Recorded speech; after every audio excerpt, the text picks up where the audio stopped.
Brilliant. Well, thanks very much, Sam, and it's great to be here. As you said, we'll be covering the NHS specific aspects of regulation and requirements for medical device companies looking to deploy or partner with the NHS, focusing on what you kind of need to know, but also focus on things that you actually need to do as well. Uh, and in the way of introductions, I'm Paul. I'm a doctor by background, so I've practiced in the NHS myself for 8+ years in the fields of internal medicine, respiratory medicine. I've worked a lot in AI myself. I can code up some AI models, although Matt might laugh at me for that. And I've also worked in health tech, clinical safety, and sort of regulatory compliance as well. And we've got Matt with us. Hi, yeah, lovely to meet you, everyone. Matt, background more on the technical side. So, I was kind of physicist turned software engineer. Started out my career at Palantir, where I worked on some very interesting but very highly regulated use cases across the UK government in both defence and in health. More recently, in my role as CTO at Assuric, I also assess against the UK Cyber Essentials, which is one of the frameworks we'll look at later, as well as help our companies through their penetration testing processes. Cool. Just very briefly about Assuric. This, of course, is not about what Assuric does, but we are a compliance platform and professional services covering all aspects of health tech and AI regulation in healthcare. But this we won't mention that again, just for your context. And Matt, over to you. Fab. So, we have about hour 45 today. Know that, yes, we recognize there are a lot of acronyms on the screen. This is both NHS frameworks and also those more widely, but we'll intentionally keep this talk very accessible. So specifically, we'll focus on why compliance matters, which different regulations and standards exist, what these acronyms mean. If they do exist, do you need them, particularly for NHS deployments? Are they important? Are they prerequisites? If you do need them, what do you actually need to do? And also, where can you start? So we'll try and give you some practical tips that you can take away immediately after the session to get going. So the session, we'll split this into two parts to give you a chance to go up and get a coffee in the middle. For the first half of the session, we'll be looking mostly at cyber and information security and data governance. So this will be Cyber Essentials and ISO 27001, data protection, particularly GDPR and DPIAs or data protection impact assessments, which you may have heard of, particularly if you're selling into the NHS. We'll also look at the NHS DSPT, which will be the first NHS specific framework that we'll cover, penetration testing and what that involves, as well as looking at some additional frameworks for AI considerations, including ISO 42001. Yes, and then after that would take us to about 11 o'clock. And then in the second session, what we'll be covering is more of the NHS requirements around, not around data security, but around safety and effectiveness. So this will focus on the NHS DTAC, what that is, what the updates are looking like, the digital clinical safety standards, DCBO 129 and 160, some additional safety frameworks for AI, some recent guidance published by the MHRA and NHS England when it comes to generative AI in healthcare. And then also the nice evidence standards frameworks for digital health technologies, what this is and why the NHS care about it. Just so you know, we won't be covering things like the FDA, which of course is US medical device regulator, which I believe you'll be covering in another session, and then also the CQC, which is the regulator for clinical service delivery. And some companies may also provide tech-enabled clinical services for which this may be relevant, but we won't be covering that here. So it'd be great to just kick off with a bit of a poll just to kind of get an understanding of who's out there in the audience and how relevant all of these parts are. So if you don't mind, it's a classic Menti poll. You can use the QR code to access, and there are 5 questions. You can select all that apply, covering are you going to be or are you currently processing personal and health data? Are you selling or partnering with the NHS or planning to if not yet? Do you have a medical device product or are you planning to or unsure? And then specifically with AI, do you have machine learning or deep learning AI utilized? Or are you or do you have a large language model or other generative AI applications? So if you don't mind doing that, and then I'll just flick over to the results as you do that. Okay, so good to get a bit of a spread. So it looks like most people are processing personal data and health data, selling to the NHS, and are a medical device product. And then quite a high representation of AI with a mix of machine learning and use of large language models and generative AI. So that's great. Thanks for doing that, and we'll move on. Fab. So to kick things off, why compliance? So we have nearly 2 hours here. Eyes probably already glazing over at the various acronyms that we've had on screen. So why are these things important? Well, firstly, some of the more objective reasons. Some of the frameworks that we'll discuss today are written into law, and if you fail to comply with them, you can face hefty fines and, in some very rare circumstances, even prison sentences, and of course, reputational risk to your company.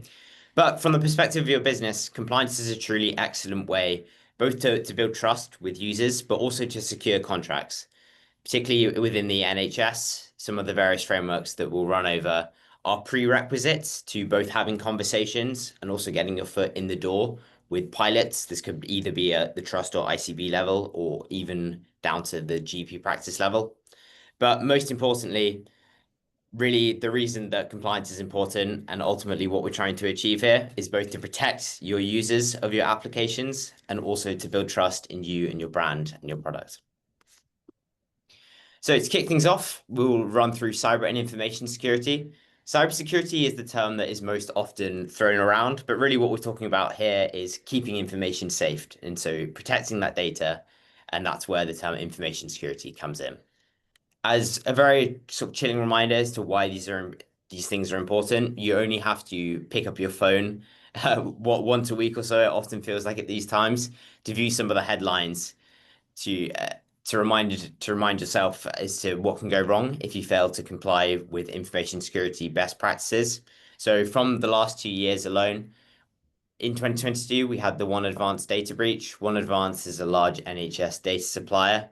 They were fined £1.6 million off the back of having been found to failing to protect patient data. And this one came from something as simple as failing to have MFA enabled on some internal user accounts. Then, of course, more recently, just last year, we had the Synovus ransomware attack. This one was far more pressing. The fallout of this is still unfolding, but so far has amounted to over £30 million worth of damages and unfortunately various incidences of patient harm. This one is particularly interesting as also the first case of an attribute or directly attributable patient death as the result of a cyber attack. There was a patient who unfortunately had some blood test results delayed because of the continuity of care being disrupted. And ultimately, that was found to have led to their death. So, very chilling stuff. Again, very important stuff. And why do we think that what we'll discuss today is particularly relevant to the audience that we have here, particularly relevant to SAMD companies, NHS suppliers? Feel free to unmute your mic. Struggling to, I don't know if people are talking. I can't hear anyone, but the answer, perhaps to jump ahead, is in health data. I think the results of the poll speaks to the fact that everyone on this call will be processing some form of patient data in the solutions that they're building or intending to build. And so health data, of course, by definition, is more sensitive. And so this places a higher onus on you as a company to protect that data and to secure the rights and freedoms of the individual patients and users. Unfortunately, this also means that you're more attractive to attackers. The statistics on this really speak for themselves. Healthcare is hit 4 times more than any other sector, and that number is only increasing year on year. So it's very easy to read these headlines and think, I'm not at risk, this won't happen to me. But statistically, by way of the products that you're building, you are at risk. And so why do we think this is? This is quite significant, right? We've already seen that when cyber breaches happen in healthcare, there are pretty severe ramifications for care delivery and for patient health.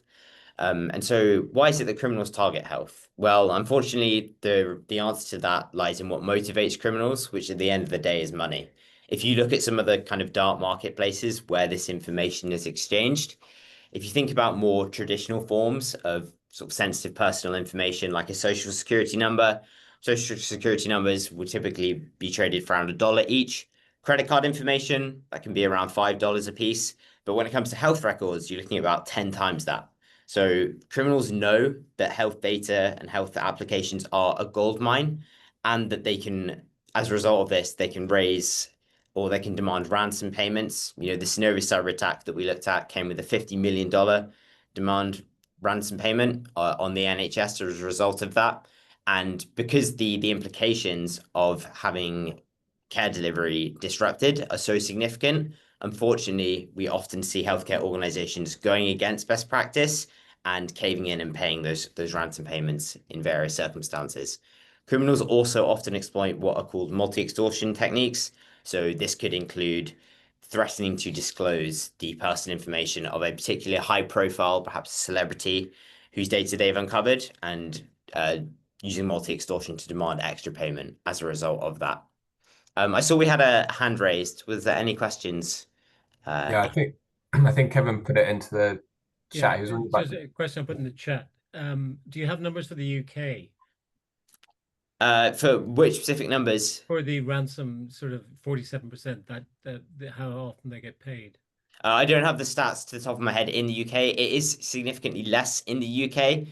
In particular, the NCSE do a good job at advocating for never paying ransomware payments. So don't have numbers to the top of my head. It does happen though. Yeah, but this does happen again, particularly with private healthcare providers. The implications of that data being leaked are so severe that oftentimes they will cave and they will pay the ransomware demands. Fab. So, well, it's been a lot of doom and gloom this morning. Luckily, it's not doom and gloom. And fortunately for us, over the last few years, there have been numerous information security standards crop up, which can provide guidance and frameworks to set best practice as to how we can keep patient data safe. So information security is often encapsulated in what is called the CIA triad. This stands for confidentiality, integrity, and availability. We also like to extend this definition to also include compliance, so meeting various legal and regulatory frameworks, and also resilience, so making sure you're well placed to recover in the event that things ultimately do go wrong. When it comes to what we can do, kind of four main topics that we'll cover in this talk. The first two of these are non-specific NHS frameworks, but the first of which, that is Cyber Essentials, is especially relevant because, as we'll discuss, it's being increasingly asked for.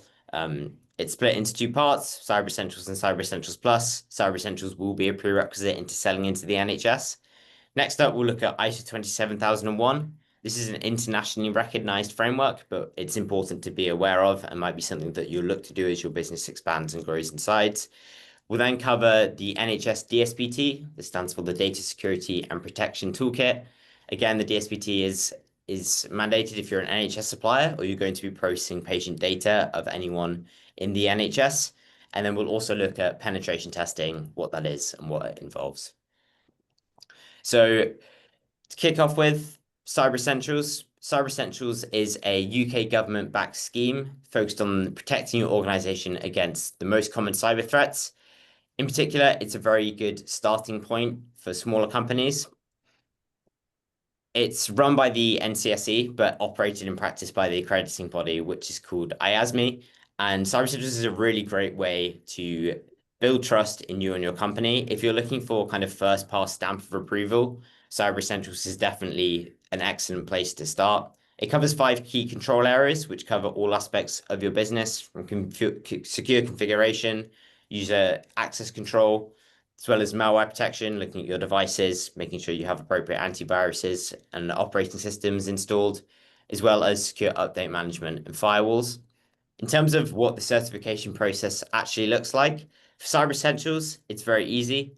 You can get started immediately after this talk by visiting the IASME website. On there, they have a kind of get ready for Cyber Essentials questionnaire, which will run you through kind of 9 very high level questions about your company and give you an idea as to if you're ready to begin the assessment process. If you are, the assessment process itself is done through a simple online marked self-assessment where you'll run through a kind of long form and input various information about your business, what devices you use, what software you have in place, what processes for account creation and approval look like. Once you submit your questionnaire, an assessor will have a look through your answers. If they're happy with what they'll see, they can mark you with a stamp of approval. And if they're not, they can always request more information and you can back and forth with them for as long as it takes in order to get your organization into a spot where you're considered compliant. I'll mention Cyber Essentials Plus as well. Cyber Essentials Plus has exactly the same requirements as the basic Cyber Essentials certificate. However, it extends the basic scheme by also requiring a third-party audit where an assessor will come in and they'll make sure that what you declared on your Cyber Essentials basic self-assessment is actually true and that those controls are actually implemented in practice. Sorry, did someone have a question? No, perhaps I misunderstood. Cyber Essentials Plus is not mandated for some of the NHS frameworks that we'll cover. However, it is being increasingly asked for.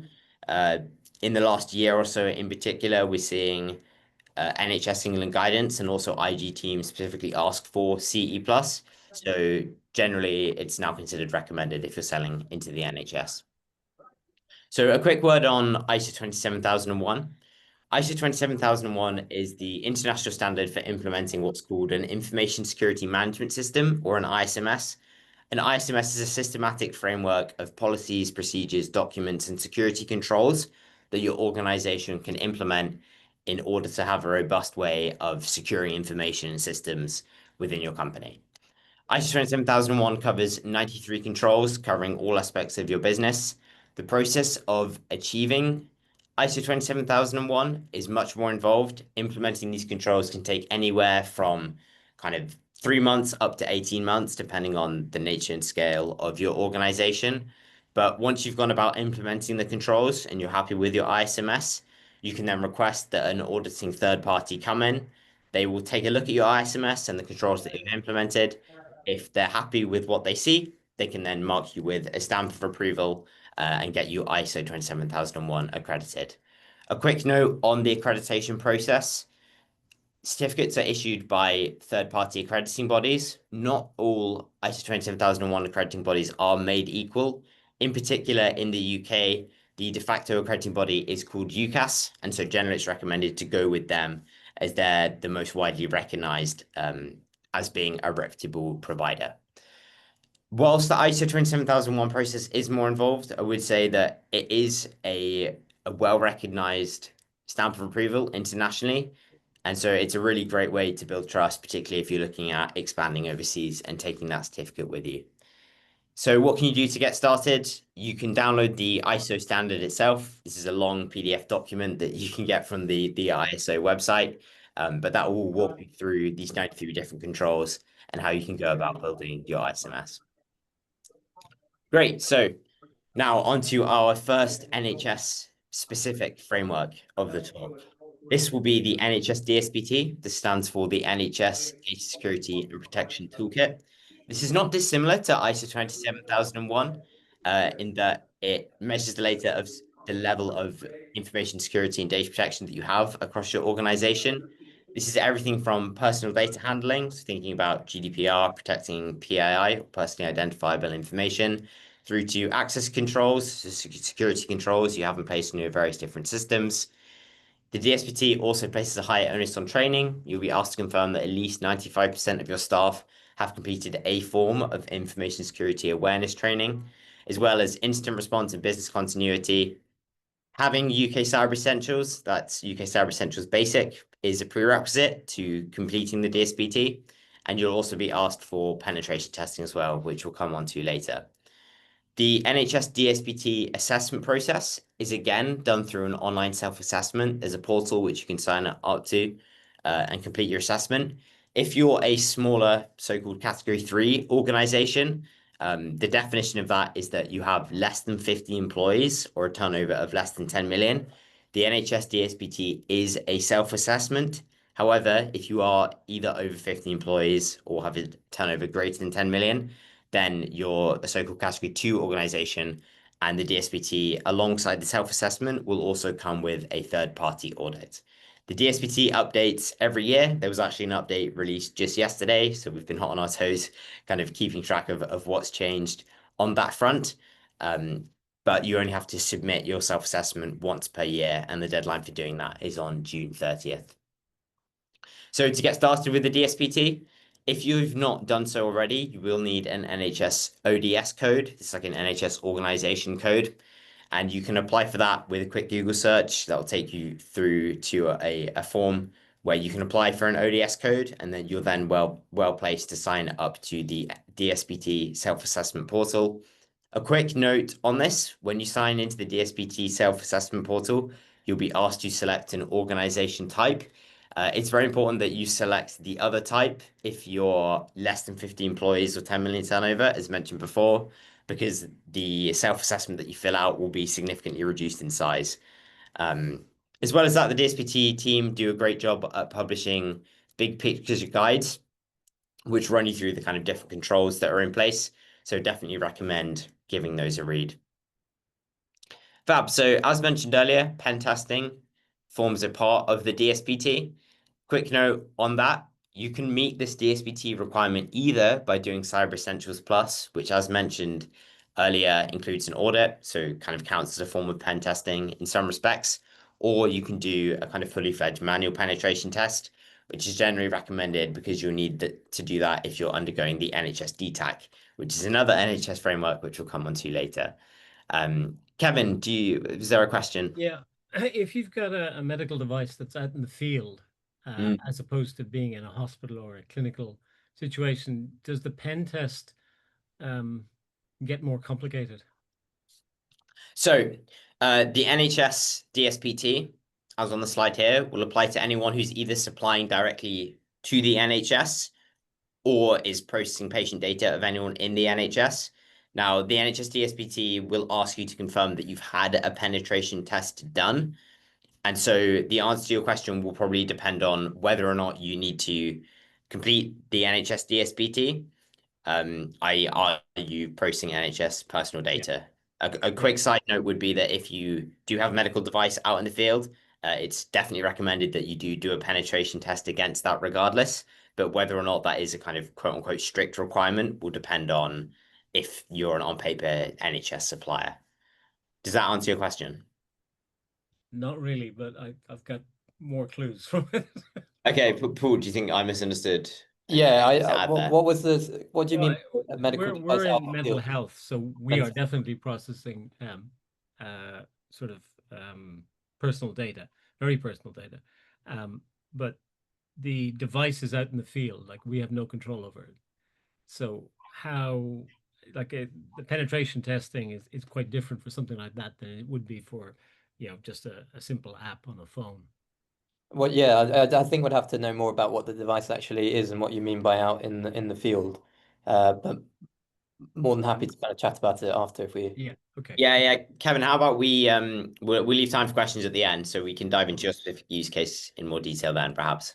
Okay, thanks. Thanks. And I'll come on to penetration testing next, which may give you some insight as well. Fab. So pen testing. I'd start by saying that pen testing is one of my personal favorite aspects of the various compliance processes that you need to go through as an NHS supplier. In particular, that's because it's a real practical assessment of what security gaps there are in your product, in your organization, how an attacker might exploit those, and what you can do to fix them. So what is a penetration test? Well, a Google definition might look something like a comprehensive cybersecurity assessment of your setup, but really I like to think of it as a simulated or a mock cyber attack that's conducted by a team of ethical hackers.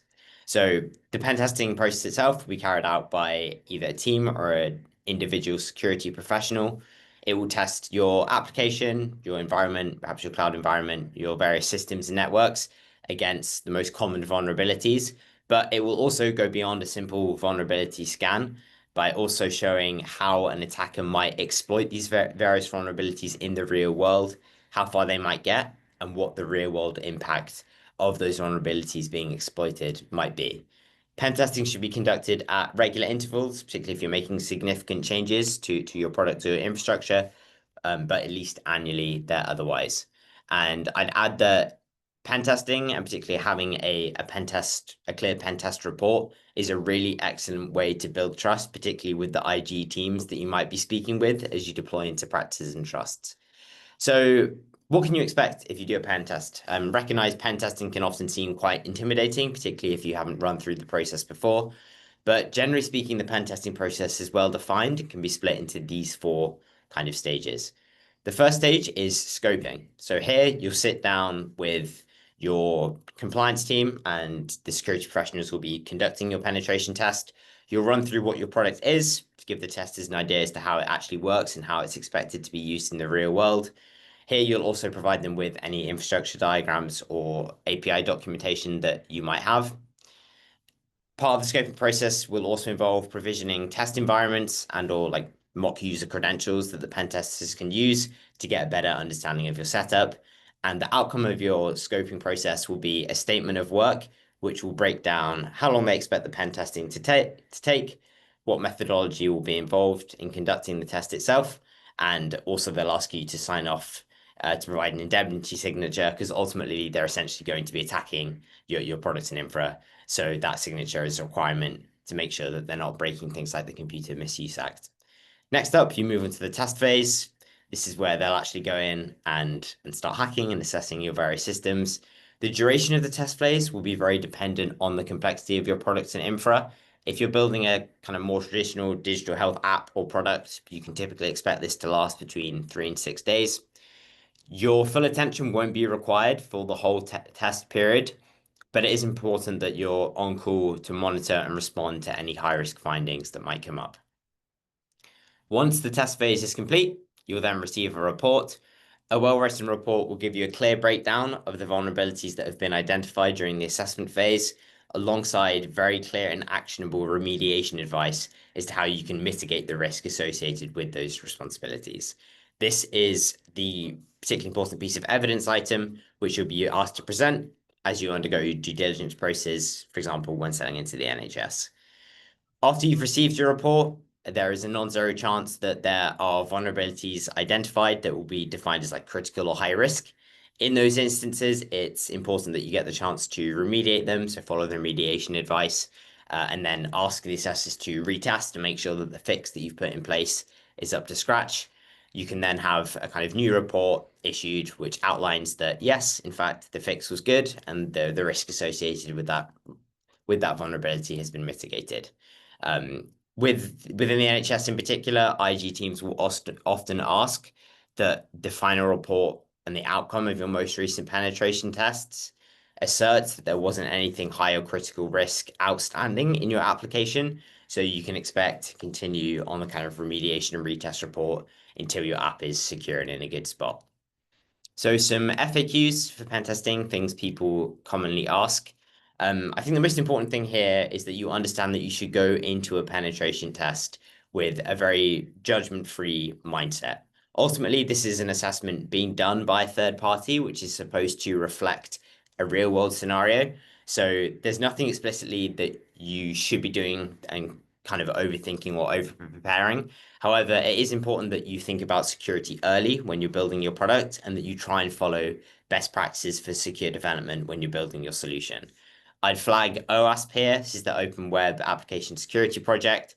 OASP provide open guidance and the most up-to-date guidelines for what good security practice looks like as you're developing software. And alongside the reading, it's also important that you clearly document your setup so that as and when you undergo a penetration test, you're well placed to present that to whoever's going to be conducting your test to make sure the assessment can be done as thoroughly as possible. Outside of that, there are some kind of basic quote unquote features that you can think about as you're building an app. In particular, making sure your app supports MFA, so it doesn't just rely on password sign-in. If it does rely on password sign-in, making sure that you have sufficient complexity requirements. If your app supports multiple roles, making sure they're particularly well segregated, making sure that your infrastructure, like your cloud infrastructure, is properly authenticated behind suitable firewalls or boundary layers, and that any sensitive endpoints are prevented from things like brute force attack through rate limiting. Particularly important one highlighted at the bottom here is to use modern up-to-date frameworks and tooling. Most of the vulnerabilities that are exploited by attackers and that we see in pen test reports that we run are as a result of not using up-to-date tooling. I think if you pick a tech stack which is using the latest releases and that is commonly used by others out there in the world today and now, then there's a strong chance that most of the common vulnerabilities will be covered by default. Couple logos at the bottom here. a good question that you might have is, how do I know if a penetration test provider is good? How do I select a pen test provider? There are various answers to this. I would emphasize that not all pen test providers are made equal. In particular, the two accrediting bodies that accredit both organizations to conduct well-versed penetration tests and also the individual testers who will be conducting those assessments are CREST, which you may have heard of, and also lesser known but as reputable is the Cyber Scheme. Both of these kind of badges and stamps of approval are accredited by the NCSE and are well recognized as providing solid, robust pen testing services. So these are the logos to look out for with any company and or individual who will be conducting a penetration test for you. Fab. So that's been cyber and information security. I'll pause briefly for questions now, so feel free to raise your hand if you have any, and if not, we can move on to data protection. Hi, Paul. Can you hear me? Yeah. I have a question here. Let's assume that I'm a startup and planning to get NHS contracts, right? So is having NHS DSPT submission mandatory even before having a contract with NHS, and the same is with DTAC as well. So what's a requirement for a startup who has the potential to supply to the NHS? So can you clarify in that bit? Sure. Paul, do you want to say? Yes, so there's various requirements which we'll be covering throughout this talk, but of the aforementioned that we've spoken about, yes, if to get a contract with the NHS, they will expect you to have met the standards of the DSPT, of which part of that is at least Cyber Essentials Basic certification, and also NHS DTAC, which we'll come on to later, of which penetration testing forms a part of. So generally, you would expect to meet all of those requirements. Other things we've mentioned that aren't an absolute requirement. Things like ISO 27001, that's not a mandatory requirement, but it's something that sometimes is asked about and something you might consider in the future. But yeah, the DSPT, Cyber Essentials, penetration testing, DTAC, these are all generally expected. Yeah, I would add that that includes for pilots as well. If you're processing real patient data, even if it's for a pilot, you'll need to have those pieces in place. Yeah, depending on the scope of the pilot, but broadly Yeah. true. Yeah. Fab. So data protection. In particular, this is GDPR here in the UK. Quick mandatory disclaimer, this presentation does not constitute legal advice. If ever in doubt, of course, consult an expert legal opinion. I would add on that note that the ICO website is a truly excellent resource and has some great guidance. And on top of that, that we are, whilst not Asuric is not a legal firm, we're well placed to advise based on our experience working with tens and tens, if not now hundreds, of digital health companies selling into the NHS over the last few years. So a quick overview of the GDPR. The GDPR applies to any company who's processing the personal data of individuals either in the EU or the UK, in which case we're talking about UK GDPR. The two legal frameworks to be aware of here are the GDPR and also the DPA of 2018. This extends the General Data Protection Regulation. It's broadly similar, but there are some specifics, particularly around the age of what constitutes a child within the two different frameworks. The definition of personal data is any information that can be used to identify a natural person, either directly or indirectly. So this is traditional PII, something like, a first name and last name, but also something perhaps like a phone number, which whilst doesn't directly identify someone, can be used to indirectly identify a natural person, and so often considered as personal data. Failure to comply with GDPR, you can face significant penalties. You can be fined up to 4% of your annual turnover or up to 20 million euros and 17.5 million pounds, whichever is higher. So important stuff and certainly things to be aware of. Now, GDPR is built on top of 7 key principles. And whilst the exact definitions and scope of these principles are beyond the scope of this talk, the headlines here is that it's very important to understand what specific information your digital health solution will need to be collecting. If you are collecting that information, you shouldn't be storing it for any longer than you need to, and you should only be collecting the minimum amount necessary for the purpose in which it's being collected. Once you've collected that information, you should have suitable controls in place to protect that data and make sure it's well controlled and secured. And you should take steps to demonstrate that you're compliant with GDPR by appointing the correct personnel and having the right documentation in place. Thanks, Matt. So that was a bit of background about what GDPR and data protection law in the UK is, and now moving on to what do you actually need to do as a startup. Firstly, register with the ICO, which is the Information Commissioner's Office, the ultimate supervisory authority, and do some basic things like having a privacy notice published on your website, which outlines transparency, what data you're processing and why. Importantly, knowing your data early, so documenting your data flows and processing activities. This is achieved legally in what's called a ROPA, or a record of processing activities. It's important to understand your role in the processing activities. Are you a controller versus a processor? And I'll come on to a bit more how this usually fits in with the NHS a little bit later. If you're processing data, you always need a lawful basis. And if you're processing special category data, of which health data falls under that category, then you also have to have an additional condition to process that data lawfully. And you need to make sure you have DPAs or data processing agreements in place with any third parties that data is being shared with. You also need to appoint a responsible individual. So this can be a data protection lead, or if there's a large scale processing is considered, you need what's called a DPO, or a data protection officer. These requirements also feed into things like the DSPT and DTAC when they ask for evidence of this. If you're an EU-based company, then you would need, but you're processing the data of UK citizens, then you would also need to have a UK data representative. If you're a UK company processing the data of EU citizens, then you also have to have an EU data representative. You also will generally be expected to do data protection impact assessments. I'll come on to what this is and why it's necessary shortly. But yeah, this is a kind of overview slide to help clear up some of the things that people get confused about. Firstly, the common roles that processors and controllers play. It may vary depending on your product. It might be different if you're, say, a direct-to-consumer product, but this is a common example. If ultimately the NHS, the healthcare organization, is the data controller of the data subject data, which is usually patient data and health data.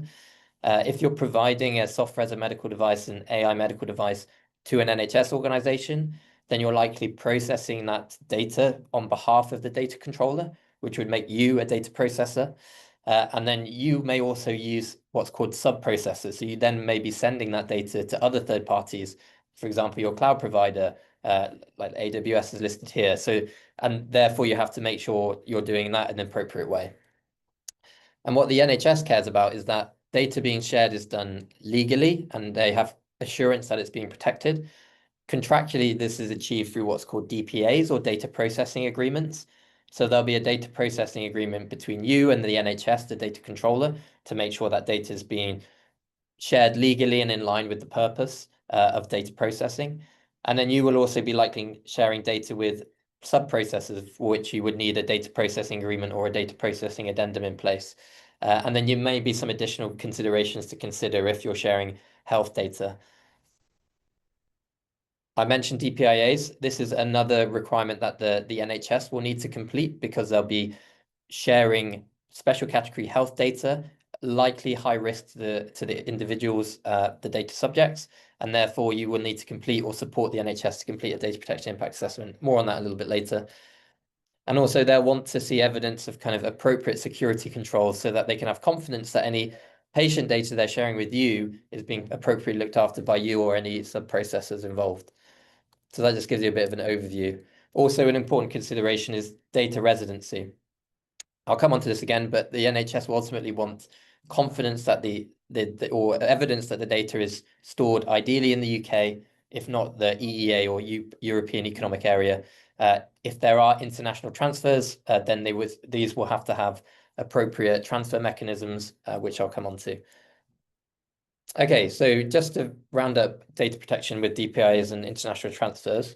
Firstly, DPIAs. I'm sure if any of you have interfaced with the NHS, they would have asked either for a DPIA from you or for support helping them fill in their own DPIAs. A DPIA is a data protection impact assessment, and it's legally required when data processing is high risk to the rights and freedoms of individuals being the data subjects like patients. And high risk is true if there's large scale processing of special category data, which is likely to be the case in your cases, but also combined with this, the processing data is using innovative technologies, and which AI would include. So yes, generally DPIAs are expected. And what is a DPIA? So it covers some core components, but what it will show is essentially what data processing is taking place, some information about the data flows, the lawful bases for this processing to make sure it has a basis in law, details about the processes and sub-processes so you can understand where the data is going, what the risks are, an assessment of how necessary and proportional this data processing is. There's also a section on stakeholder consultation. So a good DPI would generally consider the opinions of key stakeholders like NHS stakeholders, patients, and a core aspect is the risk assessment piece. So you do a risk assessment about the data processing activities. Are they high risk? And if so, mitigations need to be implemented in the form of controls. And so who actually completes them? The onus is really on data controllers to complete the DPIA, but there's processors are required to assist controllers in completing their DPIAs when requested. So often you'll be asked to assist or provide data DPIAs to the NHS. And then just to round up on data residency. So I think just the headlines here are generally NHS organizations will expect data that they share to you to stay resident within the UK, ideally, if not the European Economic Area, because this has adequacy with GDPR because we have very similar data protection law. Of course, sometimes there might be international transfers to other third parties, say in the US. This is generally best avoided, but if it is necessary, that you have to have an appropriate transfer mechanism, which can include things like an international data transfer agreement, IDTA, along with a transfer risk assessment, TRA, or there's some specific mechanisms that are set up, for example, like a US data bridge, which organizations can become accredited with. So it's important to understand your data flows, who your sub-processors are, where the data is going, because the NHS IG teams will want to make sure that you know where data is and whether international transfers are taking place. Okay, I think just to round up this session, I just want to highlight some additional considerations for AI, not to go into all the details, just to raise awareness so that you can look them up if you like, specifically covering more general things when it comes to AI, like the ICO AI and Data Protection Risk Toolkit, ISO standards like 42001. The EU AI Act, I've put here, obviously this is not a focus on the EU, but it's likely relevant to people here if you're being deployed in the EU, because medical devices are all classed as high-risk AI systems in the EU AI Act. I'll also next session touch on a few more AI-specific standards which are relevant to healthcare and safety and how these interplay with the NHS. But again, just for your awareness, the ICO has a free toolkit available on their website called the ICO AI and Data Protection Risk Toolkit. The reason I bring this up is because we actually have seen a number of NHS organizations ask suppliers to complete this for them. So it's worth having a look on the ICO website just to familiarize yourself with it. It emphasizes some of the importance of comprehensive DPIAs when it comes to AI deployment, because there are very much AI-specific security risks. And then it introduces things like fairness and bias mitigation and enhanced transparency requirements with AI compared to traditional software and data processing. So just to be aware that this exists. You may have heard of ISO 42001, which is an AI management system standard. I would compare this to ISO 27001 in terms of relevant to the NHS. It's there. It's a gold standard in terms of an artificial intelligence management system, but it's not an absolute requirement for NHS deployments. But I think over time we will be seeing this become a requirement more and more. And it's also linked to the EU AI Act, as this standard is generally good evidence of compliance with a lot of the aspects of the EU AI Act. So I thought I'd just bring that up. In terms of what's actually involved, it builds on traditional frameworks like ISO 27001, but with more AI-specific controls and requirements around AI-specific risk management. A few examples there. Some aspects of AI data governance, AI model lifecycle management, and then the aspects around human oversight and accountability. don't worry too much about this now if you haven't heard of it. I just wanted to make you aware of it because you will see this has come up in the future. So that just to summarize everything we spoke about and related to NHS deployments. So we mentioned cybersecurity for the NHS. Cyber Essentials Basic is an absolute requirement, and we're seeing Cyber Essentials Plus, especially for AI systems, being required more and more. Specifically, the recent NHS England guidance on ambient scribe or AVT technology said Cyber Essentials Plus is an absolute requirement. And we mentioned that the NHS DSPT, which is the Data Security and Protection Toolkit, again, an absolute requirement for the NHS. Penetration testing forms part of DTAC, so it is a requirement. And then some other considerations, and also, of course, data protection legislation and doing DPIAs is required. Other things to consider, Cyber Essentials Plus, as mentioned, we're seeing asked for more and more, ISO 27001 and other AI frameworks. So I'll pause there and then we'll see if anyone's got any questions on anything we covered in the first half. I hope everyone feels suitably refreshed and ready for another exciting session on NHS specific digital health regulation, the stuff that you need to know, and also some things that you need to think about doing. As mentioned, this will be more around the NHS requirements for when it comes to safety and effectiveness and some other things, which takes the form of NHS DTAC, or the Digital Technology Assessment Criteria. There's also digital clinical safety standards, which form part of DTAC, and these are DCB 0129 and 160. I'll come on to what these are. I'll also touch on how these compare to some of the medical device requirements like ISO 14971. I'll also touch on some of the additional considerations and frameworks for AI, which will be relevant to you. I'll highlight some of the recent MHRA and NHS England guidance when it comes to newer forms of AI like large language models and their use in healthcare. And then I'll finish off by looking at the NICE evidence standard frameworks for digital health technology and how this interfaces with the NHS and what you need to know about it. So when it comes to the NHS standards and frameworks themselves, we mentioned the DSPT in the first half, the Data Security and Protection Toolkit. Other two core ones are DTAC and the DCB standards, which I'll go on to in this session. DTAC stands for the Digital Technology Assessment Criteria, and its ultimate goal is to provide NHS organizations with a checklist-based approach to evaluate digital health technologies during procurement and commissioning, and I'd also say deployment there as well. But what actually is it? So it's actually a kind of a group of a lot of the kind of legal frameworks and standards, some of which we've already touched on, with some additional considerations added on specifically for the NHS. And I'll go through each of these in turn. They normally form 5 core pillars. One around data protection. So they want to see evidence of GDPR compliance. They need to see that the standards of the DSPT, which we mentioned earlier, have been met. They expect there to be a named data protection officer or a data protection lead at least. And they also expect a data protection impact assessment to have been completed, as we mentioned before. When it comes to the cybersecurity requirements of the DTAC, Cyber Essentials Basic is an absolute requirement. And as we mentioned before, penetration testing, and in DTAC, this is the manual penetration test that we spoke about in the first half. A new area we've not spoken about, clinical safety.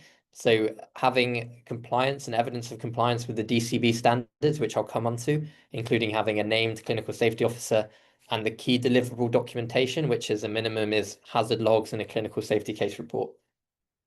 And then there are some additional considerations around interoperability. So some evidence of interoperability where appropriate in the forms of appropriate APIs and lining up with healthcare information standards like FHIR or HL7 if relevant. And then also connectivity with things like electronic health record systems and details around that.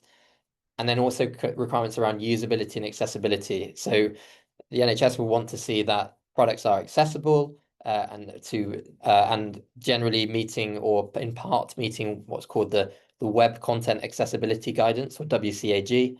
And they also want to see some kind of evidence of that usability has been considered, and this can be things like user journeys or usability testing. So there are some myths when it comes to DTAC. These come from the DTAC team itself.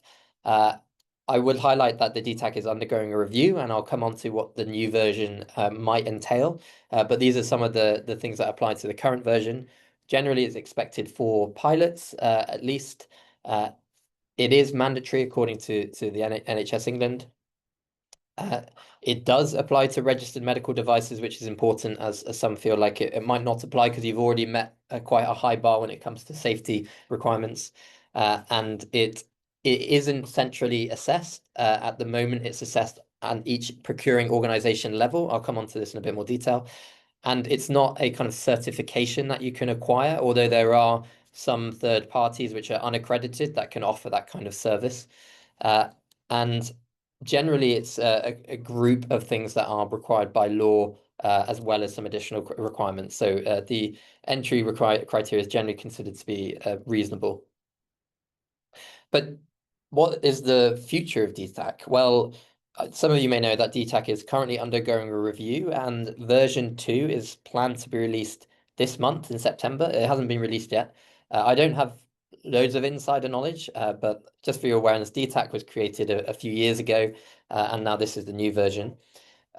What my understanding is that the core pillars, things like the DSBT, DCBO 129, those are going to remain.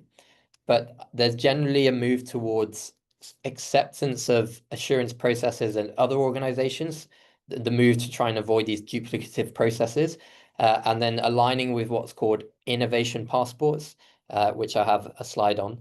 But essentially, watch this space. I'm sure news will be coming out soon about what the new DTAC is and what the requirements are for suppliers and medical device companies like yourself. So I mentioned innovator passports, just so you're aware. You may have seen this. They're published a couple of months ago. There's a press release from the government that, aligning with the 10-year health plan, they are looking into creating what's called innovator passports. This is still very much in the early stages under development, but the ultimate goal is to try and cut red tape or accelerate the adoption of new technology into the NHS, and to try and increase efficiency by removing duplicative processes of going through the same assurance and due diligence processes at every trust.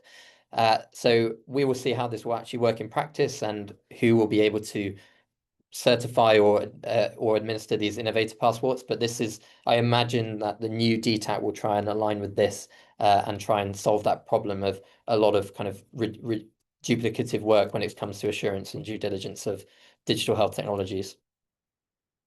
Okay, so that was just some high level about DTAC, and now I want to get into a core component of DTAC, which is the DCB 0129 and 0160 standards. These are all around digital clinical safety. These are standards for digital clinical safety for health IT systems. And why is this important? Well, as I'm sure all of you are aware, that safety is critically important in healthcare. It's a very high-risk industry. Patients' lives or harm could result to patients. And ultimately, therefore, standards exist to try and reduce risk where possible. And as a result, these standards have been written into law under the Health and Social Care Act 2012. In England specifically, it's not law in Scotland or Wales or Northern Ireland, but they're often asked for as evidence of good process and clinical risk management. It's also usually a contractual and a procurement requirement to meet these standards and have the evidence to show for it. And then ultimately, these exist to reduce the risk of patient harm. And along with this, of course, there's risk of reputational damage to you and your organization. So some specific examples of why this is important. Any digital health solution introduced into healthcare systems, whether it's a medical device or not, can introduce clinical risk, which can lead to patient harm. And there are multiple examples of this. We touched on sort of cybersecurity issues in the first half leading to patient harm. Other recent studies and media showing that hospital IT systems have resulted in avoidable patient deaths. And this all goes back to the 1980s. Some of you may be aware of the Therac scandal, where ultimately a software bug in a radiotherapy system resulted in fatally high doses of radiation being administered to multiple patients, resulting in a lot of avoidable deaths. So these are why these standards exist. Of course, I've mentioned two standards here, 129 and 160. So what are they? What the difference is? the most important one from your perspective is DCB 0129, which is the digital clinical safety for health IT manufacturers like yourself. DCB 0160 applies to the deploying healthcare organization who will be deploying a healthcare IT system, potentially like yourself. And then, as mentioned, this applies to all health IT systems or digital health technology suppliers to the NHS, not just medical device, but it also includes medical device. It was actually earlier versions of the standard exempted medical devices, saying that medical device risk assessment was adequate, but now it's expected that the standard is also met by medical device companies. I would also mention that these standards, like DTAC, are currently undergoing a review. I'll have a slide on this, but these might be subject to change. I feel like there won't be any major changes, but will be interesting to see, and hopefully they align better with medical device regulation. As mentioned, the focus of these standards is on patient safety, so reducing risk of patient harm, as opposed to some of the standards we met before, which are about reducing risk of data security or data privacy incidents or issues. So what actually is involved in the standard? Ultimately, the organization has to implement what's called a clinical risk management system, which means that you perform what's called clinical risk analysis of any of your software products. The process of this is very akin to ISO 14971, which is risk management for medical devices, which you may be aware of, whereby you identify risks or hazards, evaluate how likely and severe those are, and then if an unacceptable risk, implement controls to reduce the risk of patient harm to an acceptable level. This is all written up into what's called a clinical safety case or clinical safety case report as evidence of the process and that hazards have been appropriately mitigated, and there's been sign off by what's called a clinical safety officer or CSO. The three core documents as a minimum you're generally expected to produce are a clinical risk management plan, a hazard log, a clinical safety case report. These are comparable to your risk management plan for ISO 14971, your risk register or risk analysis for ISO 14971, and your clinical safety or clinical risk management report. So they can be adapted to be used for those. So to get started, one of the first things to do is appoint a clinical safety officer, which can be someone internal, and if you haven't someone appropriate, that's often the best choice, or there are also external services available if you don't have the expertise in-house. And what is a CSO or a clinical safety officer? So in the standard expects a CSO to be a qualified and experienced clinician who has current registration and a license to practice. And they also need to be knowledgeable in risk management and its application to clinical domains. This can be evidenced by previous work or certifications or qualifications.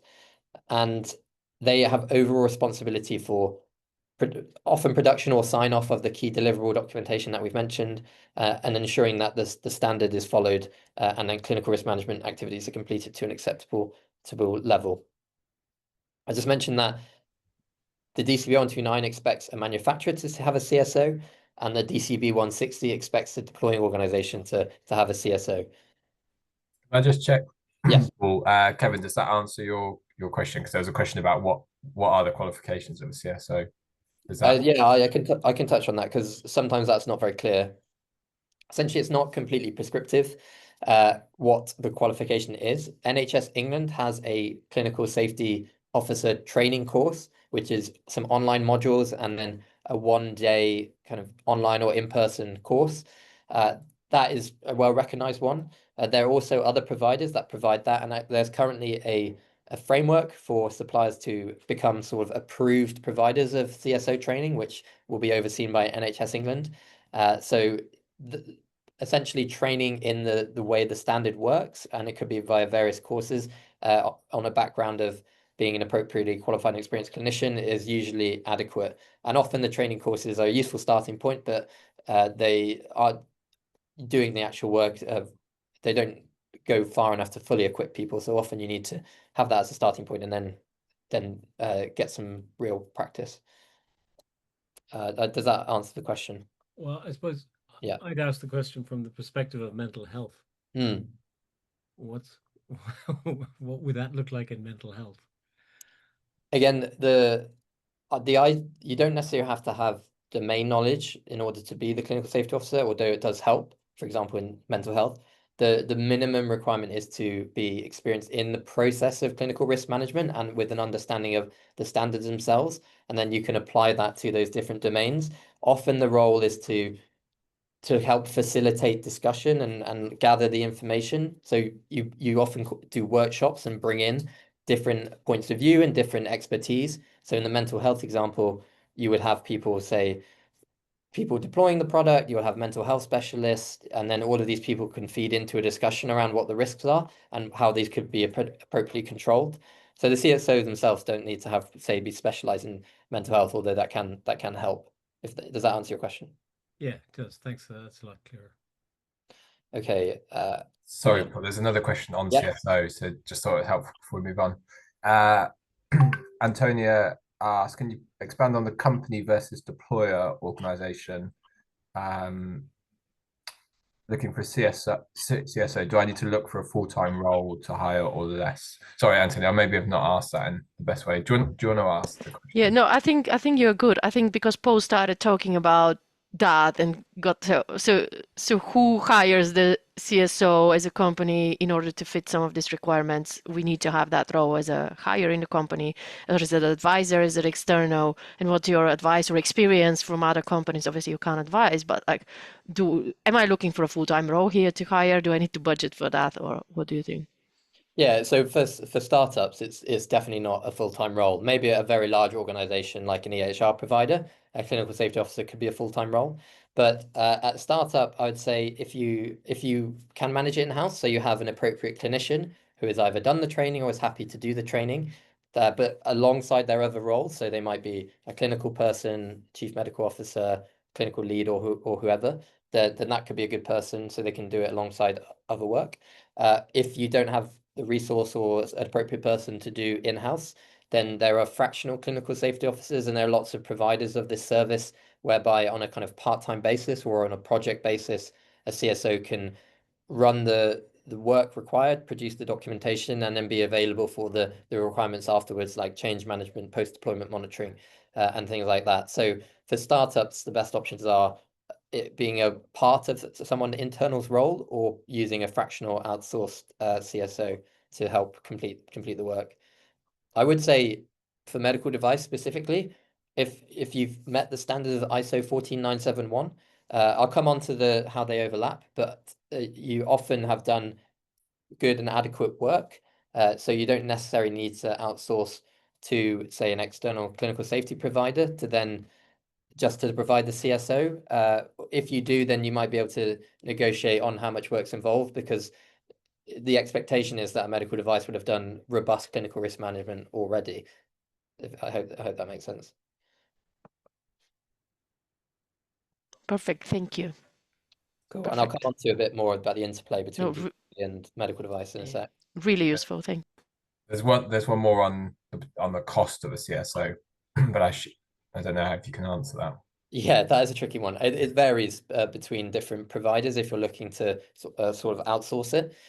Some work on a project basis, so the project work is defined like risk assess this product, produce these documents, and then that will cost anywhere from, and it's usually based on the amount of time it takes, but it could cost anywhere from a few thousand depending on the size of the project work. Again, this might be for a completely new and complex product. If some offer a kind of retainer basis, so if you want to have that ongoing CSO on maybe a half day per month retainer at cost, so they can be your named external clinical safety officer, that's another option. So yeah, it's like usually on a project or a retainer basis is how it's charged. I would say if you are able to have someone who's someone clinical who's been involved in the medical device risk management process internally, that would be optimal, I would say, and they just should skill up on the DCB standards. Thanks, Paul. Okay, I will move on. So yeah, I mentioned the review of the standards. Some of you may have heard about this, but essentially the standards we've mentioned are currently undergoing review. They were doing focus groups earlier in the year, and we expect there to be updates over the next year or so. I think these things take a reasonable amount of time, and I don't foresee there to be any major changes, but we'll see what comes out of it. But yeah, watch this space on that one. Okay, I'm going to move on to how the DCB standards relates to the medical device requirements. As mentioned, DCB applies to all health IT or digital health technology providers to the NHS, not just medical device. And of course, medical device companies like yourself would need to meet ISO standards like 14971. And then these things are similar and interact. So I just want to highlight some of those similarities and differences. So ISO 14971, I'm sure this has been covered in other sessions, but is an international standard for the application of risk management to medical devices. And then evidence of this or a similar risk management approach will be expected when you go for certifications as a medical device. The DCB standards are originally based on the 14971 standards, so the process is very similar. But there are key differences. So as mentioned, the NHS standard is law in England and applies to those deploying in the public sector, so health and social care in England, whereas ISO 14971 is an international standard. It's not law, but it's guidance. It's a standard that's expected to be followed. The definitions vary. I think this is a bugbear of mine because I think it would be sensible for all the definitions to overlap because they ultimately have the same purpose, to do risk analysis to reduce the risk of patient harm. The definitions just for comparison, in DCB you have what's called causes.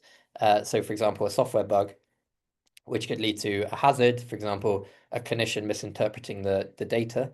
Whereas in 14971, the definitions vary slightly. Hazard is more akin to the cause, and a hazard in 14971 leads to a hazardous situation. I think it's important because then if you understand this, you can map your different risk registers so you don't have to reinvent the wheel when doing these risk assessments. Some other key differences. So as mentioned, the NHS requirement, the DCB standard requires a CSO. MDR requires, so medical device regulation, not the ISO standard specifically, requires a person responsible for regulatory compliance. So slightly different, but they both mandate an important named responsible person. The sharing and who you share documents with is an important consideration. So with DCB 129, it's mandated that you share your evidence of this risk assessment with the deploying organization. So the NHS will want to see your hazard log and clinical safety case report. With ISO 14971, you don't share those documents necessarily with the NHS, but you have to share them with a notified or approved body who does your medical device assessment if it's class 2A or above. And then DCB 129 has another standard it's linked to, DCB 160, whereas 14971 isn't linked to an equivalent standard for deploying organizations. My advice is don't reinvent the wheel and have one sensible risk analysis and risk register that aligns with both, and then just produce the evidence documentation. I would recommend not just giving your 14971 documentation to the NHS and saying, here you go. I would just tweak it to make it more in line with the language and expectation of DCB.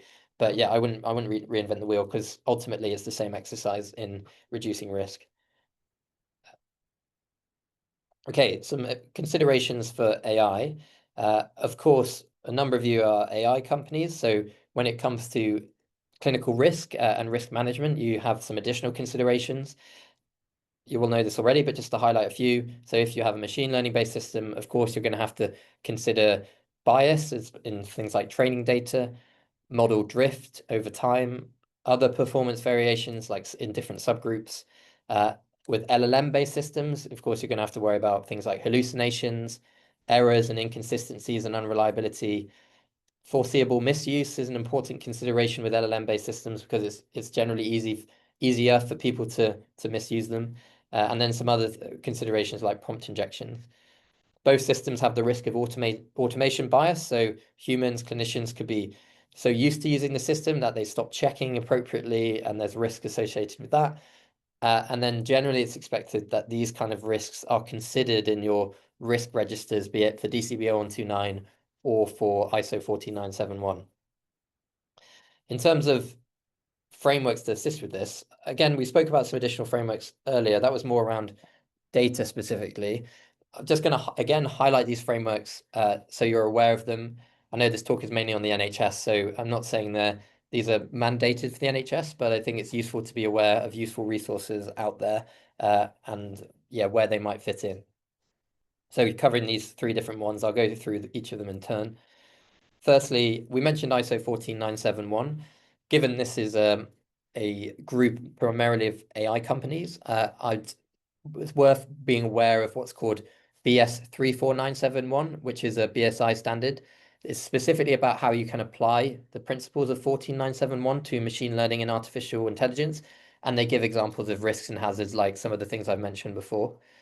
There's also a sort of similar standard called 24971 Part 2, which is apparently under development. So that might come out at some point, but it's essentially the same thing. It's the application of 14971 to machine learning and artificial intelligence.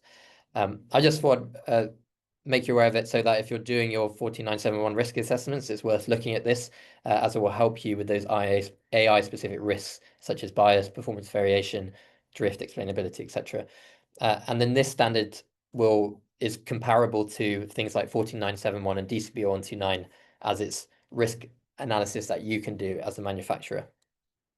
I'll also just briefly mention AMLAS. Again, don't worry too much about this, just to raise your awareness. It's called Assurance of Machine Learning for Use in Autonomous Systems. And then the reason I bring this up because clinical safety teams in the NHS are beginning to use this as a framework to help with risk assessing machine learning components or systems within healthcare systems. This framework is designed for deploying machine learning in complex high-risk systems, which includes healthcare. It's not exclusively healthcare.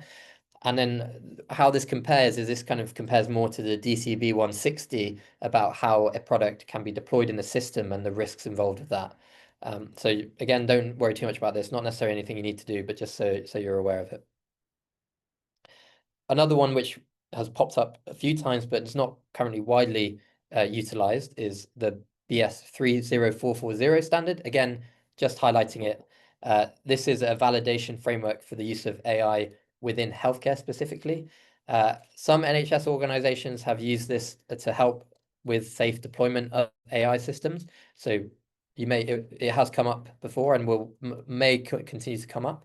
But essentially, it's a validation framework which is designed to be used by suppliers like yourself and also deploying healthcare organizations. And it covers various areas like how the model's developed, how it's validated and evaluated, how it's deployed, and how it's monitored. So useful to be aware of and also to read if it interests you. Okay, and now I'm going to move on to some of the recent guidance that have come out about generative AI or large language model applications in the NHS, specifically from the MHRA and NHS England. I'm just going to highlight 2 pieces of guidance. Oh, actually, yes, before this, I have some slides. Of course, these guidances are mainly focusing on medical device, which is relevant to you. You'll know a lot of this already, so I'm just going to flick through some of this. But what I just spoke about was standards around safety. Of course, medical device regulation also requires evidence of clinical effectiveness. You, of course, need to establish whether your product is a medical device. I bring this up now because the guidance I come on to sort of adds to some of the understanding of what is or not or isn't a medical device. Again, ultimately, you've had sessions on this, but you need to know what the intended purpose of the device is and then whether that is a medical purpose. And I'll come on to medical purpose in a bit more detail. The MHRA definition includes things like diagnosing, monitoring, or treating. And there are useful resources like the MHRA flowchart if you're unsure. And then you also need to establish the risk classification of the device, which again, you would have had sessions on. But ultimately, this is determined by whether it's informing or driving clinical management or treating or diagnosing, and whether it's used in non-serious, serious, or critical instances.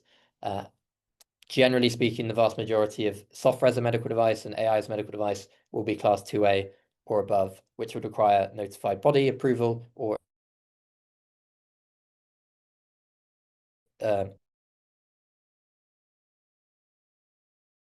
landscape. I'll bring this up in the context of the guidance, but as I'm sure you'll know, in the UK, the MHRA is the ultimate supervisory authority. And below this, you have accredited bodies in the UK called approved bodies, in the EU called notified bodies. These are the likes of BSI, TUV Scarlet is a newer one. And then in the UK, you would achieve a UKCA mark. The equivalent in the EU is the CE mark. There's some differences, but we won't need to get into that now. And then, just so you're aware, the FDA has a system where they essentially combine these two things into one. The FDA has both of these functions, and they have the equivalents of FDA cleared or approved. The reason I bring that up because the MHRA is the ultimate regulator of medical devices in the UK, and they've recently published guidance specifically on digital mental health technologies. I say recent, this was in February 2025. I think it's useful here because they highlighted some things which was a source of a lot of confusion and debate. I'm not entirely sure this has completely cleared it up, but they've tried their best. And they specifically said that what a medical purpose is in the context of a digital mental health technology. In addition to what I said before around diagnosing, treatment, prevention, they specifically say a digital mental health technology is considered to have a medical purpose if they are intended as part of the broad process involved in the management of mental health. I think that definition slightly widens the original MHRA definition. And importantly, they add this concept of a high level of functionality. So I've taken one screenshot of which is particularly relevant and been a source of the debate, but they bring up AI transcription tools, and essentially they say that they essentially suggest that this is a medical purpose if a AI scribe is summarizing clinical records, and they also mention that it's a high level of functionality involved in the summarization process, and therefore this would meet the definition of a medical device. So just for your awareness there, and then following on from this, the NHS England, although not a regulator, they have produced some guidance on the use of AVTs, ambient voice technology, also known as AI scribes. And they, again, specifically say that products informing medical decisions, implying the summarization of a medical record, and combined with the use of generative AI for further processing, such as summarization, would be treated as high functionality and therefore would likely qualify as a medical device. So if using large language models, generative AI in healthcare settings, it's highly likely that you'll meet the definition of a medical device. Risk classification, still unclear. Most AI scribes with a pure summarization at the moment are acceptable as a class 1 device. Those that go on to produce things like diagnosis and treatment plans would be considered a 2A or above. Useful document to have a look at if relevant to you, because they also outline what the NHS expects, as well as medical device status in the form of some of the aforementioned things like DPIAs, DCB standards, and DSPT, etc., etc. Okay, and importantly, what if a product is borderline? And I'm sure there are many cases of borderline products. The best place to go is to, well, try and get some expert advice, but you can also engage with the MHRA, and they have some guidance here and a contact email address to help answer any queries. And I've heard they've been reasonably responsive recently, but I'm sure they're getting a lot of questions. Okay, I'll pause there before I go on to talk about the NICE evidence standard framework. Were there any questions about the previous sections? There's a couple of questions in the chat. Maybe I'll put it just in before anyone. How much does ISO 13485 overlap with 14971? Is the latter a subset of the former? Was that 13485? 13485 and Yeah. 14971, yeah. Yeah, so ISO 13485 is your quality management system standard.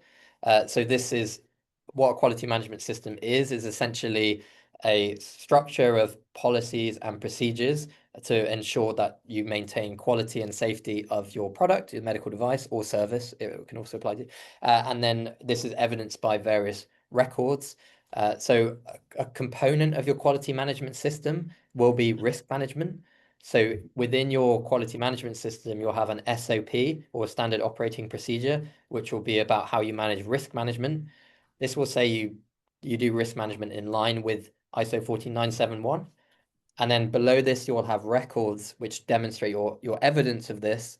And this will actually be your risk management reports, your risk analysis. So there are different standards, but the risk management process will be sort of the output of good quality management. I hope that makes sense. And the other standards that you mentioned, the BSAAMI 349, sorry, a lot of numbers coming out. It's 34971 and 30440. Yeah. Is your advice that they're standards to follow, or are they standards for best practice? Yeah, so 34971 is not absolutely required. It's just guidance on if specific, because ISO 14971 is quite general. It applies to not just software as a medical device, but all medical devices. So it's quite a broad process of risk management for medical devices, hardware, software. But if you have machine learning, of course, you have very specific risks. So it's a useful guide to think about how to use 14971 and apply it to machine learning. So I think if you don't have experience of it, it's useful to do that to make sure you are considering all the risks of, say, machine learning and AI, which ultimately you will need to prove that you've considered and if appropriately mitigated. So it's not, you don't need to get, say, a certificate for, say, 34971. It's just guidance that can help you make sure you've covered risks around machine learning. And with BS 30440, again, it's a validation framework. It doesn't just cover safety, but lots of other aspects. And it's specifically for healthcare deployment of AI. It's not a certificate necessarily you get, but some healthcare organizations might use it as a framework for deploying AI. There's useful information in there. If you're specifically have machine learning systems, then it's useful to read to make sure you are meeting the various requirements. Again, you don't necessarily have to kind of get that as a stamp of approval, but it's a useful document. Those are the questions in the chat. Does anyone else have anyone come on and ask anything?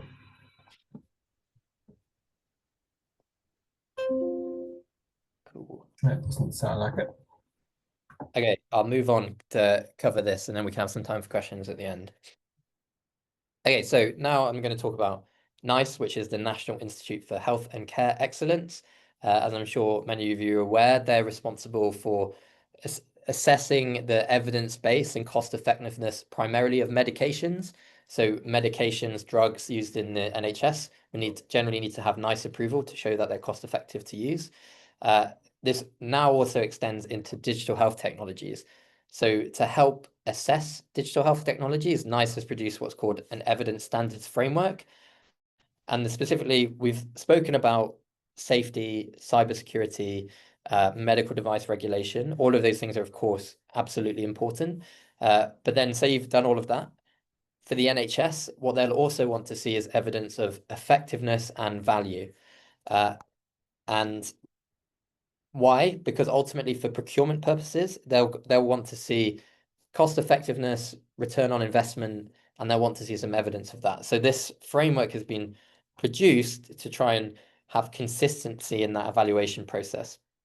So more detail about what it is. So it's a set of non-mandated standards designed by NICE. They're not mandated, it's not law, but they aim to kind of promote a consistency in the evaluation so that evidence produced by digital health technologies across the NHS can kind of be comparable in the evidence that they generate. They provide guidance and standards about what good levels of evidence for digital health technologies look like, and ultimately to try and demonstrate that cost effectiveness and value to the decision makers in the NHS. Importantly, this differs from everything we've spoken about when it comes to things like DTAC, which looks at safety, data protection, security, accessibility, usability, and MDR, which mainly focuses on safety, clinical effectiveness, and security, but doesn't really look at that kind of value and economic aspects. And then now going into the specifics about what's actually involved. Firstly, the NICE evidence standard framework for digital health technologies doesn't just apply to medical device. They split 3 tiers of different digital health technologies. Tier C is medical devices. So generally, you would all expect to go into Tier C. And then what standards are recommended or apply cover 5 main areas. And I'll go through each of these in turn, covering design factors, how you describe value, how you demonstrate performance, how you demonstrate that value is delivered, and additional deployment considerations. So briefly going through, I'll just highlight some of the core bits, but design factors consider things like user acceptability, environmental sustainability, inequalities and bias mitigation, and safeguarding assurances. Value is around describing what the intended purpose and population is, and how the new solution interplays with previous pathways, and then how sort of the health and cost impacts would change compared to the previous standard of care. And then demonstrating performance, having evidence of effectiveness, and this was usually in the form of real-world evidence of the realized benefits. And then specifically how you demonstrate value, you need to do things like a budget impact analysis, and there's guidance about on the NICE website about what's involved. Or if relevant, this is particularly relevant for very expensive, high cost devices, but a cost effectiveness analysis as well. So you want to demonstrate cost effectiveness or cost saving.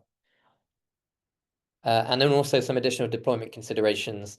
They want to see transparency and appropriate communication, training processes, and ultimately that it's scalable as well.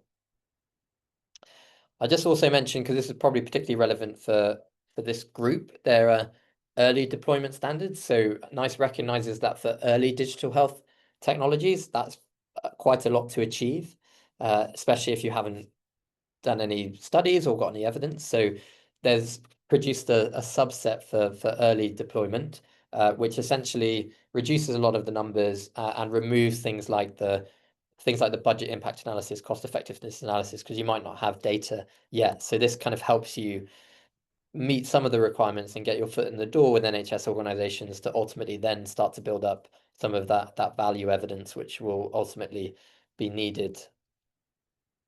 And I'll just highlight that because sometimes this is misunderstood. The NICE evidence standard framework is different to NICE approval. So some of you may have heard of NICE approval for medications that I've mentioned before. You can also get NICE approval for digital health technologies. The important thing is that the evidence standard framework, which I've just spoken about, this does not mean if you've met all of these standards and produced the evidence, this does not mean that you have been approved by NICE. It is used as a tool to help inform local evaluations of digital health technologies. If you want to have that kind of national approval, then there are various evaluation programs that NICE run, including the health tech program. There's some documentation online, some of it's under development, but just to highlight that getting your evidence together and aligning with the evidence standards framework for local deployment is very key. And then later there might be other opportunities for sort of that national NICE approval where you have to have a high bar of evidence and cost effectiveness. So if you're looking to achieve that, what you can do is register with the NHS Innovation Service, and they can help you find out if your technology can be eligible for NICE evaluation. And you can also start generating your evidence in line with the NICE evidence standard frameworks and real world evidence frameworks, because that is ultimately the way that evidence should be or is expected to be produced. Okay, so that was just to highlight some of the important aspects of NICE. I just bring this all together about what, from the NHS healthcare organization's perspective, what they care about and what you need to do. So they really care about safety. So they want to see that you have your medical device status as certification. They want to see that you've complied with DCB standards and have produced the 0129 documentation, because they will ultimately need to produce their DCB 160 documentation with their own CSO, and they will often use your documentation as a base. As mentioned, the NHS is a data controller, so we'll need to complete data protection impact assessments, and then you will likely be a processor on their behalf, so they need to do appropriate due diligence around the data you're processing, including security questionnaires and penetration tests, as we mentioned before. And we mentioned other requirements of due diligence that the NHS will look for, covering things like DTAC. And then after all of that, we've also covered the need for value evidence and cost effectiveness. Of course, as we know, NHS organizations have tight budgets, And when it comes to procurement, they're going to want to see evidence for that either cost effectiveness or cost saving value. And you can produce this by looking at things like the nice evidence standards frameworks and doing things like budget impact analyses, as we've mentioned. So other useful resources that are worth checking out is the ADAS, AI and Digital Regulation Service for Health and Social Care. They're adding things to it all the time. It's a very useful resource, so check that out. And just to summarize this half, we spoke about must-dos for NHS deployment, so DTAC, DCB 129, your medical device registrations, and then other important considerations, things like your nice evidence standard framework, so building up that evidence of value. And then we've mentioned other AI-specific frameworks that may or may not be relevant and that may play roles in the future. And then, so this takes together all the important things about what to do, must do, and what are other important considerations. And I'll just pause there for any questions about either the second half or the first half or anything you like. Great, thanks so much, Paul.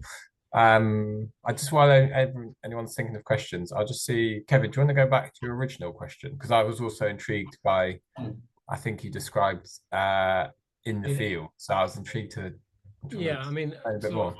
Our device is, I suppose, for want of a better, an ambient scribe, but it's an autonomous one, so it doesn't connect to the net or the cloud. But that's out in the field. That would be with clinicians in the therapy room as they go around. And one of the problems about mental health is because it's been so badly underfunded. Most treatment happens outside hospitals and outside established NHS infrastructure. It's in rented rooms. So from a cybersecurity perspective, it's a nightmare. So we've taken a different approach to that. So that's what I mean when I say it's out in the field. We have no control over the device. Now we're exploring one or two options where we might be able to figure out afterwards, and that means overnight, whether or not somebody's interfered with it, but that would be about the soonest we'd be able to do it. Yeah, okay, so are you talking about kind of on-premise sort of No, this would be in the back of a car being moved around, taken from one therapy room to another one. I mean, therapy rooms are rented. Yeah, so I mean, what actually is the device? Are you talking about a mobile or a laptop to run the tool? No. There you go. That's what it looks like. Oh, sorry, I can't see it. Is it? Yeah, you're not. Oh, I'll stop sharing my screen and then I can see. Hang on, let me. Big grey box. Big grey box. I see. Oh, amazing. So it's a hardware device that. A hardware and software device. So, and then what? So it doesn't. That goes with the therapist. And it doesn't connect to what's the output? Well, okay, I'm not going to go into that. The output, it basically it summarizes that it's an ambient scribe, for want of a better word. And then it does more than that. Yeah. But does that output connect to any other systems? Is it not at that point? It does overnight.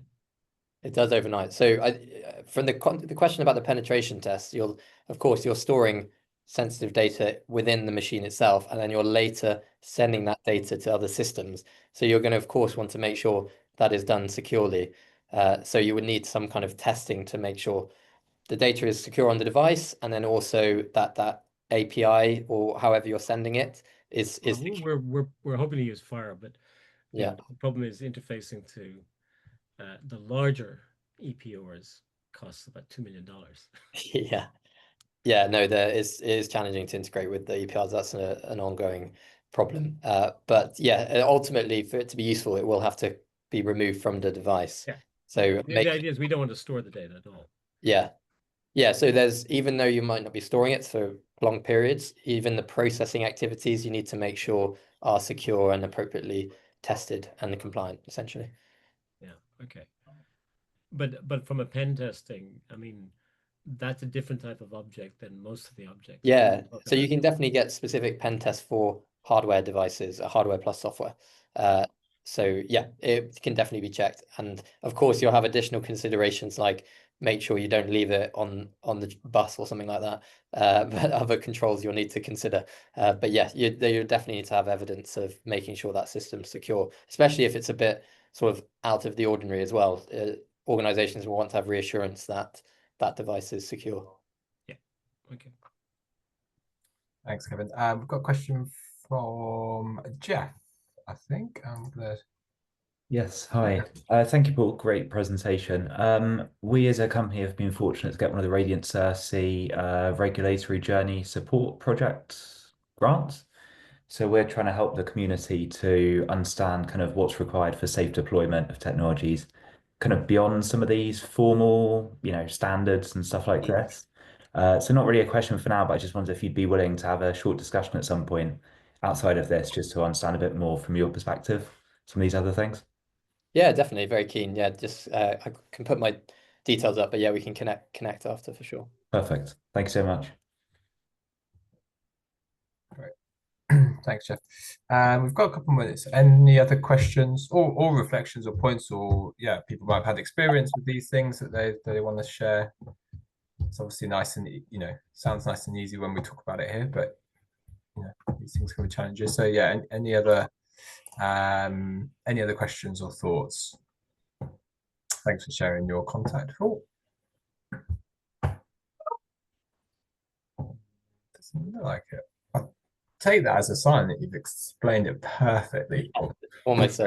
Or everyone's bamboozled and they're going away and thinking about everything they're going to do now. But yeah, I'll give. Craig, go for it. Hi, I've got a question around the pen testing. How often would we need to do that? Because it is expensive. Yes, so Matt's probably going to pop in and give some extra points, but I think the recommendation is annually is generally recommended, and it also features as in the DSPT as they recommend annually as well. In practice, it can be expensive for early stage companies, and it also depends how much your product's changing as well. But I'm sure Matt can jump in. Yeah, hi Greg. Everything Paul said is spot on. If you're selling into the NHS, they expect to see a pen test report conducted from within the last year. If your product hasn't fundamentally changed within the last 12 months, then typically what you can do is liaise with the tester, provide them last year's report, and they can reduce the scope of your renewed penetration test to make sure that you're not like quote unquote overpaying or duplicating work for things that haven't changed. So the pen test is tied to the version of the product? So generally, if your product hasn't changed, then the scope of the penetration test is reduced. The threat landscape, so like the techniques that attackers use to exploit products, is constantly changing, which is there is an onus to continuously retest things because ultimately attacks become more sophisticated over time, even if your product doesn't change. So generally, the guidance is repeat a pen test every 12 months. If nothing hasn't fundamentally changed in your product, the scope of that renewed pen test can be reduced. In the same breath, if you are making large changes to your product mid-year, then there may be onus on your team to think about if doing a pen test more than once per year is warranted, but otherwise every 12 months. Okay, cool. Thank you. Cheers. Thanks, Craig. Any other final questions? I'll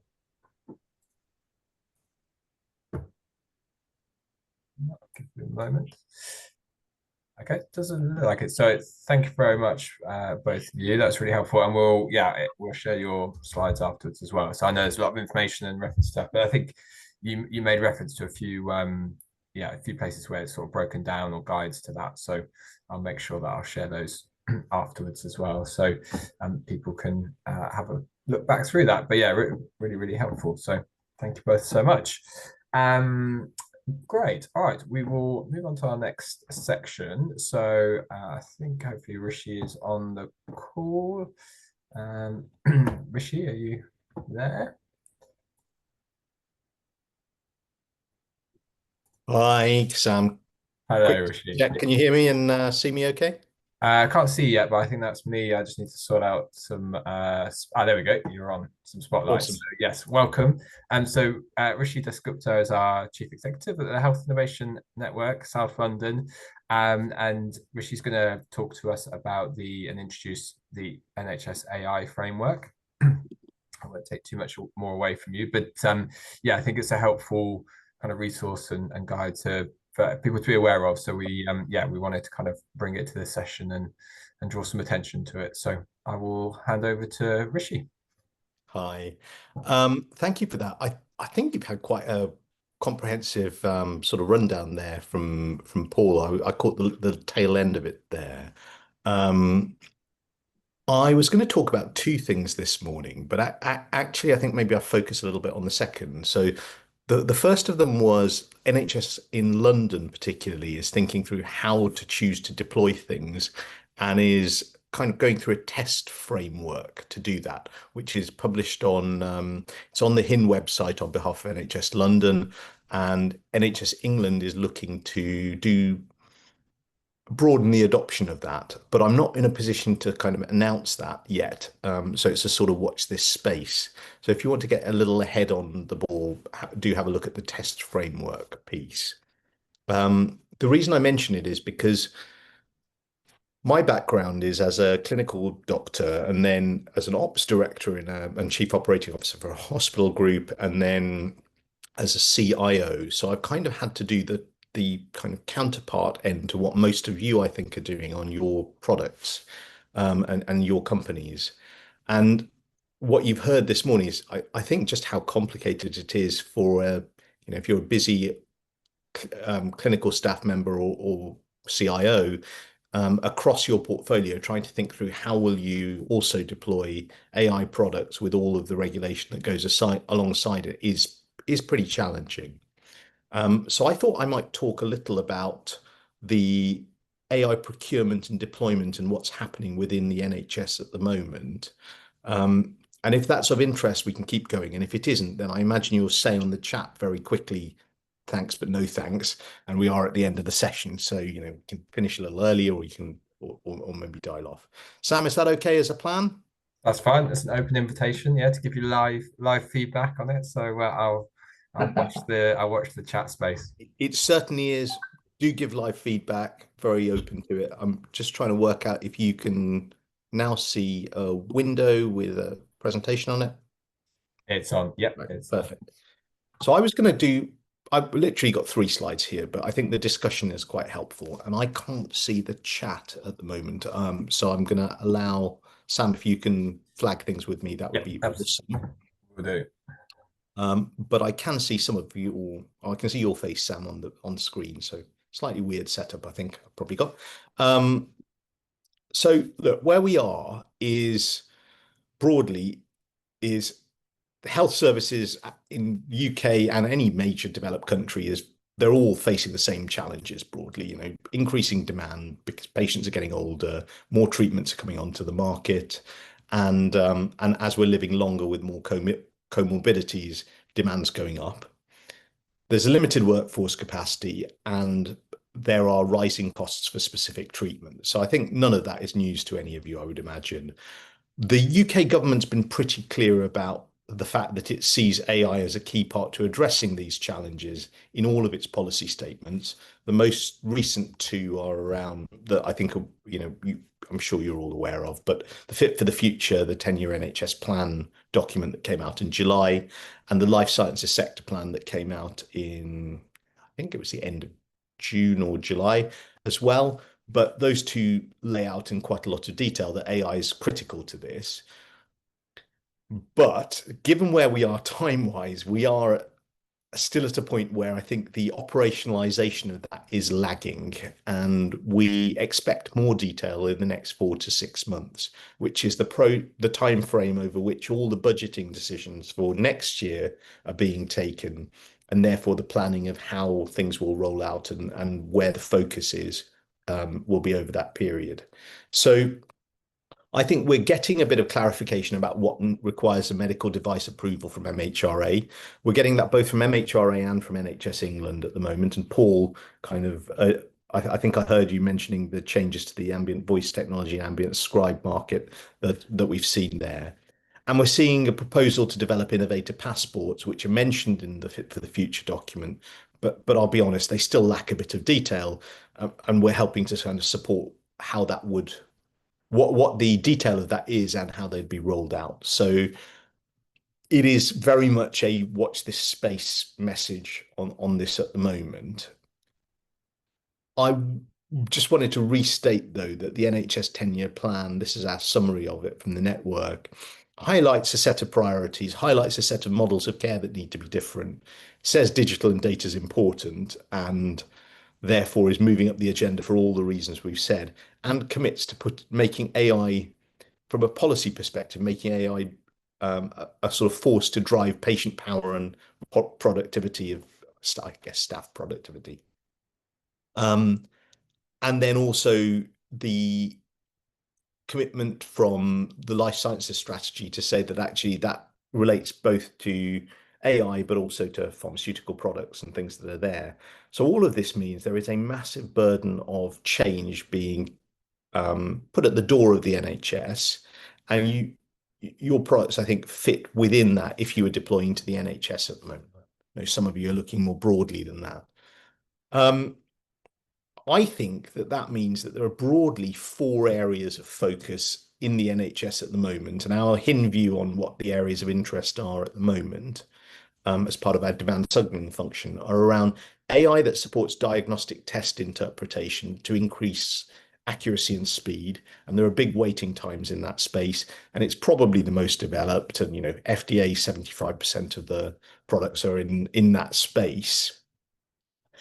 There are relatively few great examples of that being deployed broadly yet, but there are a few in that space. So, if we looked at Brainomics, or we looked at a few of those that have deployed a little way back, there are a few in that space. There are quite a lot of focus on trying to get, given that focus I said about demand management and where that sits, there's a lot of focus on patient triage and demand management, as we'd call it in any other industry, but to streamline access to care, and also to deploy within clinical services like A&E at the front door to say who should you treat first, and should we deviate from kind of treating people in the order they're presenting themselves or appearing on waiting lists.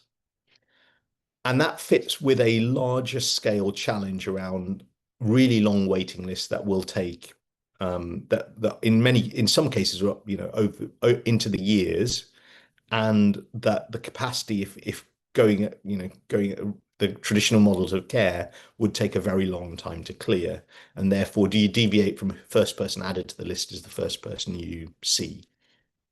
So there's a lot of interest in that space, but we're not aware of anything really being deployed at the scale in that space. The third category is around AI enhancements to patient interactions, and there are quite a lot of that, and quite a lot of apps that are appearing in that space: long-term condition management support, behavioral change program support. Some of those require medical device approval. Some of them are kind of skirting the boundaries of what requires approval. We work through, but that needs working through. And then the fourth category, I think, is around staff time liberation. So that productivity question and improving clinician experience, trying to reduce stress levels. There is something that is reported this morning in the press as kind of leaked pre-publication for it's coming out in the Lancet about ambient voice technology in that space. The points I'd point out is that the trials in that were looking both at clinical productivity, safety, but also at staff stress levels using a standardized score for that. And so increasingly those kinds of metrics are really of interest when building the business cases for these. The picture on the right is there because I think that means that people, depending on which level you're engaging, will either lump all of AI together, and some quite, often quite senior people I talk to don't have as granular an understanding of what kinds of AI underlie that, what the different risks are that you all have a very good understanding of. And catching the end of your presentation, Paul, you can't treat all these things alike, and you shouldn't treat all these things alike. And I wouldn't have in my role as a CIO, but what I am flagging gently is that not all even CIOs, but certainly, chief executives, chief finance officers have a granular level of understanding of this at this point. So looking ahead to when you're deploying, for those of you who are earlier stage or to current deployments, thinking through that early is really important. I don't like saying comparing apples and oranges. We're kind of comparing a mushroom with a tree here. It's like they're totally different things, right? I mean, um, but but often people will raise concerns that are relevant to a different experience that they have seen or heard about that are not really relevant to your product, and being able to articulate that how that works is really important. And that comes back to what you were talking about as the role of the CSO earlier. And I think the regulatory submissions are really important, but actually being able to articulate the clinical benefits, the relevant clinical and operational risks that go alongside it are things that you will have to do as a company, and your chief safety officer might be able to, or clinical safety officer may be able to engage quite well with CIOs and CCIOs for that space. So that's sort of my perspective on it. I'm not seeing Paul violently disagreeing with me, so I'm gonna take that as a positive. So that sort of brings me to the crux of what I am seeing at the moment in deployment in the NHS. And I already said we're not seeing that many things that are rapidly getting to full scale, maybe with the exception of ambient voice technologies and ambient scribes. But I am seeing 4 different ways that things are being deployed.